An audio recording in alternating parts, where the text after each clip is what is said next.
I never believed I'd actually witness troops hauling something otherworldly out of a sun-scorched desert, yet that's exactly what happened under the moonless sky last summer.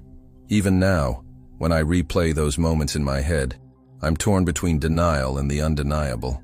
Before that night, I brushed off the old rumors and grainy news clippings, stories about top-secret military units retrieving unidentified craft, as pure fiction.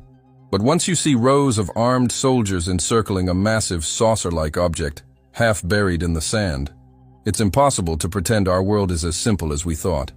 I've always been skeptical about tall tales of alien encounters.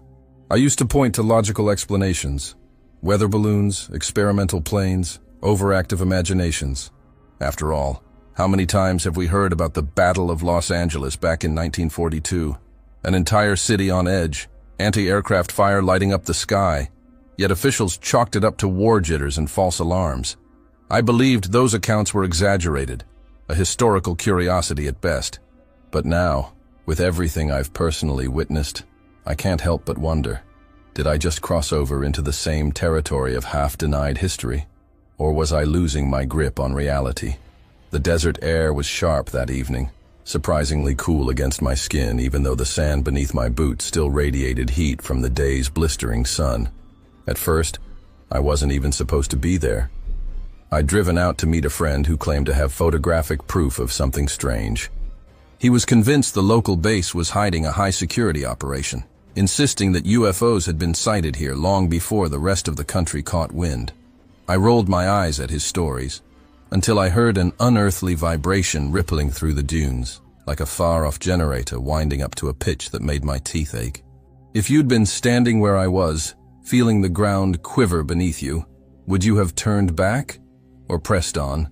Despite my disbelief, I couldn't ignore the bizarre glow on the horizon. That glow brought me closer, my curiosity overriding every instinct that told me to leave. Then, out of nowhere, I spotted the silhouette of a gaping impact site. Military jeeps and trucks formed a perimeter, headlights illuminating a wide crater where the sand looked torn apart. I saw soldiers barking orders, their voices clipped and urgent, as if trying to control a situation they barely understood. That's when I caught sight of something large and metallic. It glinted in the floodlights, slightly tilted, almost pulsing with an inner luminescence. The shape was too perfect, too smooth to be part of any plane or helicopter I'd ever seen. Official statements have always denied the existence of crafts beyond human engineering, but the thing in that crater defied easy classification. One soldier, likely noticing my figure in the darkness, aimed a flashlight in my direction. I ducked behind a rocky outcrop, heart pounding as adrenaline spiked. In that moment I realized no official explanation could trivialize what was right in front of me. If they labeled this a stray weather balloon or top-secret drone, it wouldn't account for the low hum that rattled my very bones. Nor would it explain the heavy, almost oppressive presence in the air, like the oxygen had been siphoned away by something not from this world. Even more unsettling was the sudden hush that fell over the scene. Radios sputtered, then went silent. The soldiers around the craft seemed unnerved, their eyes darting nervously as if they expected a voice to whisper from inside that metallic shell. Then a flash of movement caught my attention, just a glimpse of shadow against the craft's curved hull. Did I really see that? Or was my mind playing tricks on me in the half-light? I told myself it must be a reflection, some trick of the spotlights, but a cold dread crept into my thoughts. Whatever was inside that vessel, I sensed it was aware of us. Local gossip had circled for weeks about strange lights overhead. People claimed these lights would hover for minutes, then vanish in the blink of an eye. Newspaper editors dismissed the reports as flight drills or prank calls, but the tension in town was palpable. Now, seeing the heavily armed forces converge around this downed object, I felt sure the rumors were more than conspiracy chatter. My breath caught in my throat when I realized the perimeter was tightening. Nobody would be allowed to leave with knowledge of what truly landed here. As I pressed my ear to the ground, I heard a faint, rhythmic thrumming coming from the craft, like a heartbeat not of this earth. Far above, military helicopters circled, their rotors beating a frantic rhythm against the silent stars. The moment felt impossible, suspended between normal life and the unthinkable. Lights flickered on the craft's exterior, forming symbols I couldn't decipher. Curved lines, branching shapes that glowed and then faded. I wondered if we were witnessing some form of communication, or a warning no human could understand. I wanted to turn and run to pretend none of this was real, but I couldn't tear myself away, not when the very foundation of my beliefs was crumbling. Part of me still tried to rationalize. Maybe it's advanced stealth tech, or some classified aircraft the military desperately wants to keep under wraps. Yet, an undeniable part of me sensed there was no simple, earthly label for what I saw, and that's when I heard it. A low, metallic echo reverberating from inside the wreckage. It was just a single haunting note, but in that instant, I knew everything was about to change forever. The moment our makeshift camp erupted in blinding sparks, I thought we'd made the breakthrough that could unravel the mystery altogether. Just seconds earlier, one of the soldiers had wheeled a portable radar array within a few yards of the craft's curved hull. I crouched behind a sandbank, heart pounding, as he activated the equipment with trembling hands. Almost immediately, a pulse of white-blue light surged across the metal surface. We all froze, expecting something catastrophic to follow. Maybe an explosion, maybe the ship tearing itself from the ground. But the light just flared and then vanished, leaving us in an eerie hush that felt like a false sense of victory. In hindsight, that moment wasn't our triumph. It was just the beginning of a deeper nightmare. Everyone rushed forward to check the craft's exterior. A group of engineers, decked in bulky protective suits, stepped up to examine it with handheld instruments. Meanwhile, I noticed a slender crack in the hull where the light had been brightest. My adrenaline soared. I thought, this is it. A door, a hatch, maybe a sign that the ship is responding to us. Yet as soon as the soldiers tried to peer through, their flashlights were swallowed by an impossible darkness, as though the crack extended into another dimension. One moment, their beams glowed confidently. The next, they vanished completely, leaving everyone baffled. For a fleeting second, it felt like a major revelation. We'd forced the craft to reveal a potential entrance. My lungs tightened with anticipation. Could we finally confirm what was inside? Could we prove once and for all that this object was not of human origin? But no sooner had we set up camera rigs and specialized sensors than the hull resealed itself, erasing the crack as if it had never existed. The metal seemed to liquefy and then harden again in an instant, leaving no trace of an opening. We were back to square one, our so-called victory completely undone. I heard one soldier let out a string of curses under his breath, frustration boiling over into fury. That flicker of hope and the subsequent disappointment shook me more than I dared admit. My pulse wouldn't settle, and a dull ache grew behind my eyes. Soldiers who'd been stone-faced minutes ago now exchanged anxious looks, double-checking their rifles and scanning the horizon for threats beyond our understanding. The air itself felt heavier, like we'd triggered a silent alarm that couldn't be shut off. A hush settled, broken only by the crackle of radios that picked up bursts of static, as if some signal were fighting to break through. Each burst rattled me inside, conjuring images of cryptic transmissions from an intelligence far beyond our realm. I realized then that the miniature victory was just a faint glimpse of the real danger. Even from my hiding spot, I could sense an undercurrent of dread weaving through the ranks. One corporal started pacing in circles, muttering about rumors he'd heard. Stories of entire test teams vanishing without a trace in the Nevada flats during hush-hush projects from decades past. Another soldier fumbled through a battered notebook, with pages of old official statements, referencing anomalies and classified signals the government had never disclosed. Their voices trembled with a mixture of awe and terror, fueling my own anxiety. Though my legs felt cemented to the sand, I forced myself to edge closer. I needed to see the craft up close again, needed to confirm if anything about its surface had changed since that pulse of light. Squinting, I realized the hull's markings, those faintly glowing lines, had altered slightly. Instead of neat curved motifs, they now spiraled in jagged patterns that made my stomach lurch. It reminded me of coded inscriptions I'd once read about in declassified CIA documents, symbols rumored to be from some lost language, though experts had called it an elaborate hoax. Could these lines be a form of communication from a place beyond our knowledge? Or was my mind twisting random shapes into significance? I wasn't the only one on the edge of panic. A newly arrived officer, stern-faced and visibly shaken, demanded to know how we caused the craft to react. His voice cracked when he asked if we'd tried using different frequencies or specialized lasers. Immediately, half a dozen theories flew around. It's analyzing our signals. It's drawing energy from our devices. It's testing our responses. One of the engineers insisted we should back away entirely, fearing the craft might shift into a defensive mode. Another believed we should press on before it had time to adapt. Their arguments rose in volume, tension swirling until the officer barked at them to stand down. As they debated, a wave of darkness swept over the desert, dimming even the starlight overhead. It felt as if the sky had momentarily closed in, blotting out everything beyond our ring of headlights. That oppressive blackness made the craft appear luminous by comparison, radiating a cold glow that danced on the edges of my vision. Every muscle in my body told me to run, but a bizarre sense of fascination rooted me in place. It didn't help that the radios started spitting out half-formed words. I caught something that might have been my own name, whispered in a crackly voice, followed by a burst of static. A chill stabbed through me.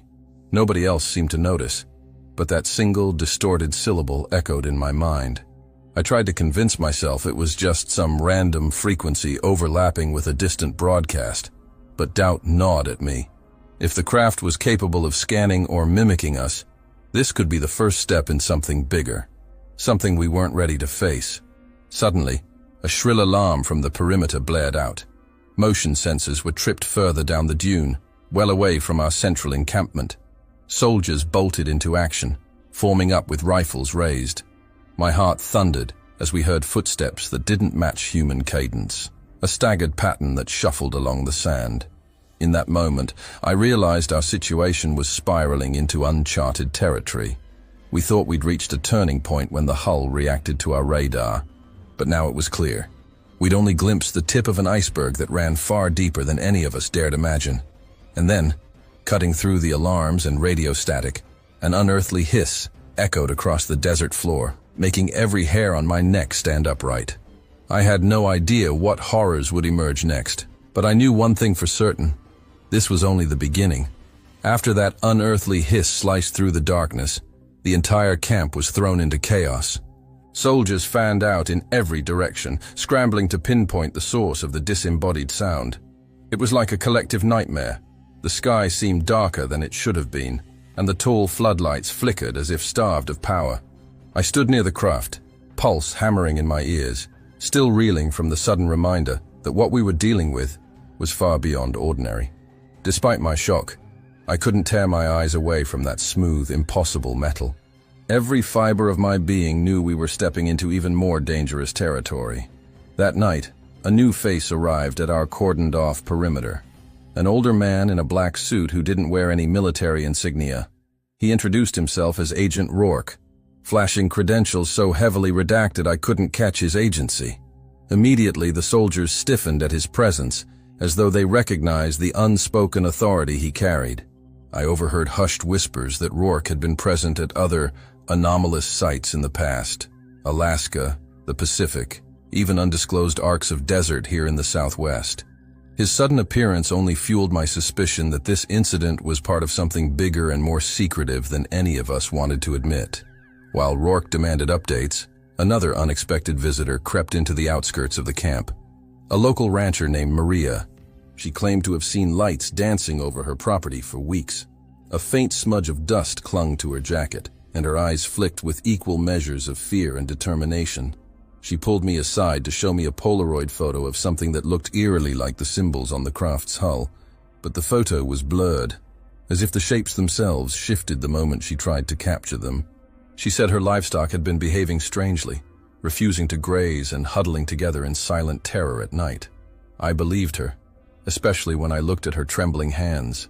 She clearly felt those phenomena were connected to whatever lay dormant inside this alien vessel. Nothing felt safe anymore. Outposts stationed at the far edges of the desert began losing radio contact. One squad simply vanished without explanation, and their last garbled transmission mentioned lights that kept moving in circles before cutting off. Meanwhile, anyone who ventured too close to the craft complained of dizzy spells or hearing faint voices calling their names. Even the desert wind seemed to carry whispers, though you could never quite make out the words. I caught glimpses of certain soldiers reading from older files, documents stamped with dates that preceded this crash by decades. One contained theories about electromagnetic anomalies that could disrupt human perception, or worse, manipulate it. Could that explain why we were hearing things that weren't there, seeing shapes in the dunes that vanished the instant we turned around? The tension in camp escalated with each passing hour. Agent Rourke insisted this was a matter of national security, and that we should suppress any evidence of contact with an unknown life form. At the same time, Maria argued that the community had a right to know what was happening on their doorstep, that they had a right to prepare for something more sinister if it was coming. Caught in the middle, I felt torn between a moral need for transparency and the fear that, if we revealed too much, we'd trigger a panic we couldn't control.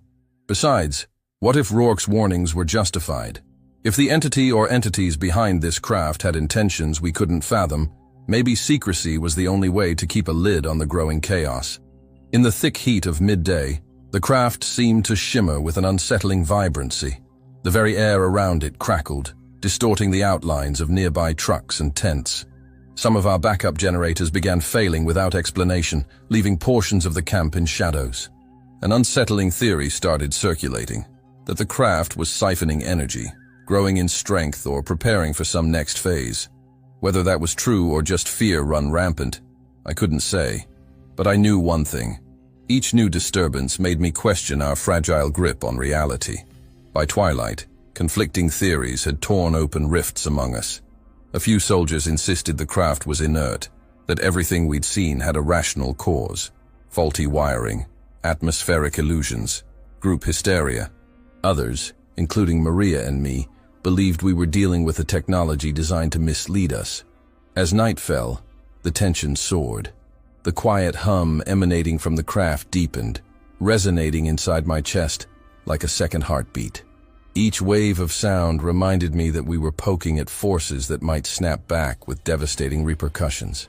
Then the pressure in the air changed abruptly, and for an instant the desert went deathly still. A series of quick, urgent shouts erupted from the far side of the encampment. I ran toward the noise and found a cluster of soldiers staring in horror at a large set of footprints pressed into the sand. They weren't human footprints. Each step was elongated, with a pattern of ridges that seemed too precise for any animal we knew. The prints led away from the camp, extending into the darkness of the open desert. And from the expression on the soldiers' faces, I could tell they were thinking what I was thinking. Something had come out of that craft. Everyone jolted when a distant spotlight flickered, then blew out with a pop.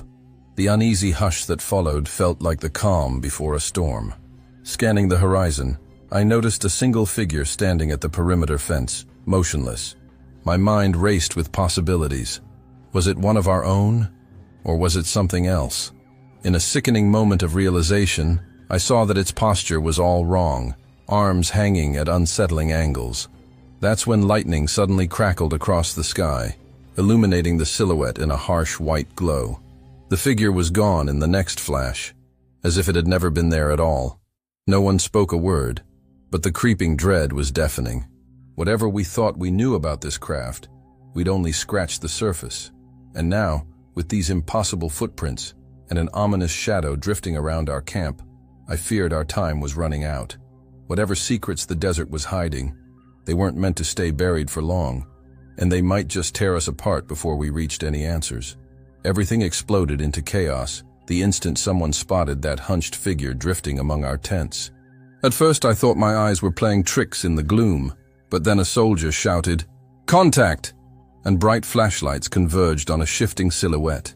It jerked unnaturally, limbs bending in ways no human body should. The air around it seemed to blur like heat haze rising from asphalt. My heart pounded as I realized we were staring at something or someone, slipping between our world and another. Several soldiers fired warning shots into the night, but the figure vanished in an instant, leaving behind a trail of footprints that sank deep into the sand. In those final moments, I glimpsed a face that wasn't quite right. The features flickered, as though layered over something else entirely, and my blood went cold. If this was some aspect of the craft's influence, We were in far more danger than we had imagined. Agent Rourke barked commands, demanding we secure the perimeter and prepare for a direct confrontation. Yet how do you confront an enemy that can fade from sight like a mirage? Any illusions of control died right then and there. While the soldiers ran to reinforce the camp's borders, Maria and I scrambled to examine the craft itself, terrified of what might happen next. We couldn't shake the sense that the ship, which had been mostly silent, was somehow orchestrating these bizarre manifestations. Its exterior pulsed with an otherworldly glow, patterns rippling across the metal like living tattoos. As we moved closer, a deep droning sound reverberated through our chests, as if urging us to approach. Against my better judgment, I pressed a trembling hand to the hull. That's when the entrance revealed itself. A seam split open with no warning, like flesh tearing along an invisible suture. A low hum intensified, beckoning us inside. Rourke appeared behind us, a grim look on his face as he raised a gun. But he hesitated, like the rest of us, transfixed by whatever force was parting the craft's shell. The opening led into an interior chamber bathed in a bluish haze. Without any clear plan, we stepped forward. Inside, the temperature dropped by what felt like 20 degrees, prickling my skin with goosebumps. The walls curved in smooth arcs, etched with glyphs that glowed faintly. At the center lay a pulsing core, a sphere that hovered in mid-air, humming with an unsettling life of its own. Every so often, strands of light branched out, stitching fleeting images across the chamber's surfaces. Ghostly outlines of faces, swirling galaxies, and unfamiliar starfields. My stomach turned. It was as if the sphere was projecting snapshots from across time or space, letting us glimpse something beyond human understanding. Maria gasped, pointing at one of the images that flickered into view. A busy highway, familiar road signs, then a bright flash. Another showed desert dunes identical to the ones we stood on, except there was no camp, no vehicles, just empty stretches of sand under eerie purple skies. Was this the future? The past? Another dimension? Before I could form any coherent thought, the sphere's pulsing quickened, and a voice, more emotion than sound, whispered in my mind, "We have always been here." A cold sweat broke over me. Rourke's hands shook around his gun, but he didn't fire. Instead, he roared for us to back away from the sphere.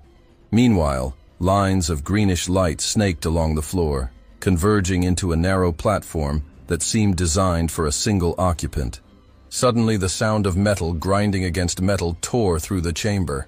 The platform began to rise, revealing a compartment beneath it. Through the gloom, I saw something move. An emaciated figure strapped against the curved walls. Its flesh looked half melted, limbs pinned by straps that glowed with the same eerie luminescence. The face was twisted in an expression of unending terror. A soldier's dog tags glinted against the figure's collarbone. I realized, with mounting horror, that this was no alien occupant. It was a man, presumably from a lost search team or someone who had ventured too far into another crash site.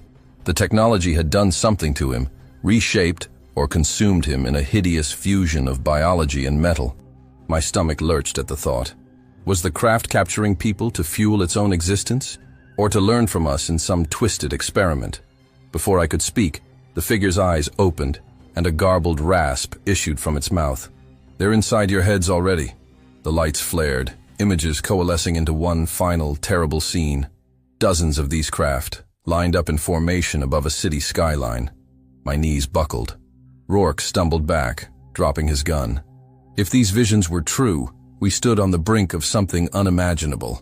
In desperation, I tore at the straps binding the suffering man, trying to free him, but the restraints refused to budge. The sphere's hum grew into a shrill whine, as though warning us to leave. Maria grabbed my arm, eyes wide with panic. "We have to go," she cried. In that moment, the structure quaked, and I nearly lost my balance. The image of those hovering ships blinked out, replaced by a swirl of lights that battered our senses. I realized the craft was trying to repel us, or perhaps absorb us, just like the poor soul strapped beneath the platform. Staggering backward, we fled through the chamber's opening. Outside, the camp was in utter disarray. A sandstorm raged unexpectedly, scouring tents and tossing debris into the air. Soldiers shouted as vehicles were knocked on their sides. The craft's presence seemed to magnify, its glow visible even through the swirling dust. I could barely see a few feet ahead, but I heard Rourke yelling, "Pull back! Evacuate!" None of us were prepared to deal with an intelligence that could reshape reality like this, yet we had no choice but to face it. Just then, a single deafening crack of thunder split the night sky, and lightning struck the craft's hull, illuminating the scene in brilliant, blinding light. For one heart-stopping second, I thought the entire ship might explode. But as the bolt dissipated, the vessel remained intact, shimmering ominously. Standing in that tempest of sand and electricity, I knew we had uncovered the truth, and it was more terrifying than our worst suspicions. We'd found evidence that we were merely pawns in a much larger design, a plan unfolding across distances beyond our comprehension. And if we'd only just witnessed the beginning, what unspeakable revelations still waited in the shadows? In the aftermath of that electric storm and the terrifying discoveries within the craft, our entire camp hovered on the brink of disbanding. Sand still whipped across the desert like an angry spirit, and the vessel itself pulsed in the distance, its glow diminished but not extinguished. Despite orders from above, Agent Rourke couldn't keep a lid on the mounting panic. Word had already spread among the soldiers about the tortured man we'd seen inside the ship, fused to its strange machinery. Whispers about the ghost-like figure stalking our tents multiplied tenfold. Some even claimed they'd seen more silhouettes crouching in the dunes, watching from the edges of the darkness. The revelation that we may only be one stop on this craft's itinerary gnawed at me every minute. Our glimpses of other cities and landscapes projected by that pulsing sphere refused to leave my mind. They felt real, too real to dismiss as mere hallucinations. I kept recalling the haunting phrase, "We have always been here." What if these visitors hadn't just arrived? What if they'd been observing us for centuries, patient and elusive, nudging human affairs from the shadows? The potential scope of that idea made my chest feel tight, as if the very air had grown heavier. Maria, refusing to let fear silence her, started collecting testimonies from the soldiers. She taped short interviews, jotting down details of odd experiences, lost time, strange dreams, sightings of luminous shapes floating near the craft at night. She planned to share these accounts with anyone who would listen. Rourke attempted to confiscate her notes, threatening official sanctions, but she stood her ground. It was the first time I saw him flustered, a flicker of desperation behind his eyes. Whatever truth he was mandated to protect had clearly become bigger than any classified file or non-disclosure agreement. Meanwhile, the military chain of command seemed to buckle under confusion. Reinforcements never arrived, and new directives trickled in slowly, only to contradict the last set of orders. Some higher-ups wanted the craft destroyed outright, though no one had a clue how to safely detonate something that defied normal physics. Others insisted the vessel be transported to a secure facility, but hauling it away required a specialized convoy that never materialized, and none of us were eager to drag this cosmic hornet's nest closer to populated areas. The result was stalemate, a cluster of exhausted, paranoid people stuck with a mystery too big to solve and too dangerous to ignore. And the more time we spent near the ship, the more it chipped away at our sense of reality. Random flashes of images appeared in our peripheral vision, echoes of possible futures or twisted reflections of our world. One soldier claimed he saw a swarm of similar crafts lighting up the night sky above a ruined city. Another swore he recognized his childhood home in a weird holographic projection, but the windows had been blacked out, the doors torn from their frames. Every new vision or rumor layered fresh dread atop the existing terror. One evening, as the winds finally began to calm, Maria and I crept back to the craft's entrance. We found it sealed again, but the battered hull bore new markings that spiraled around the area where we'd previously seen that platform rise. A sensation of static electricity prickled across my arms. I remembered the tortured man's final words, "They're inside your heads already," and wondered how much of our own free will remained intact. Had we willingly returned, or were we being called back? In the dim glow of floodlights, I saw Rourke standing at a distance watching us intently. Something in his stance told me he knew more than he'd let on. When I confronted him, he admitted that fragments of this technology had been discovered around the world for decades, small, innocuous pieces kept in underground labs. He whispered about the unnerving similarities between their signals, as though every shard was part of a larger puzzle. The possibility that these craft weren't random crash landings but a coordinated effort sent a cold stab of fear through my heart.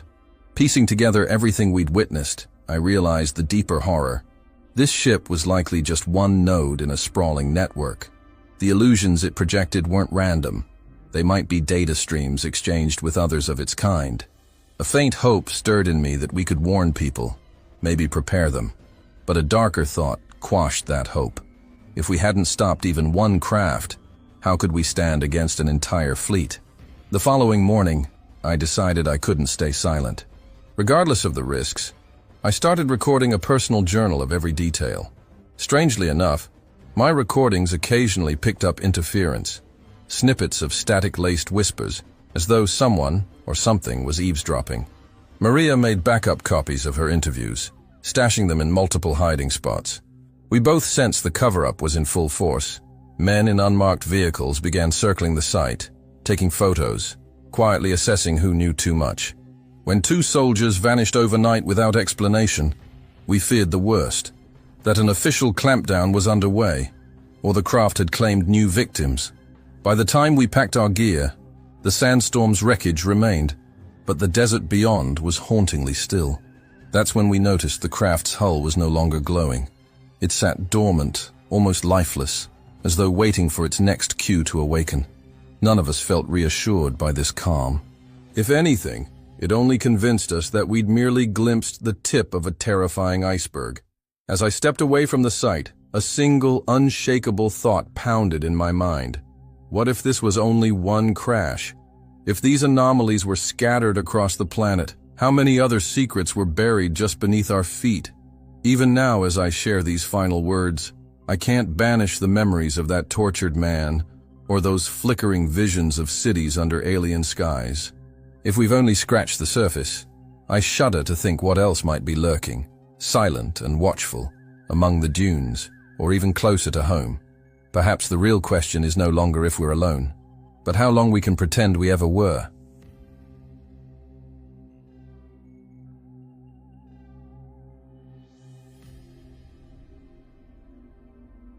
Hello, agents. If you enjoyed these stories, make sure to like and subscribe, and there's another one waiting for you right here.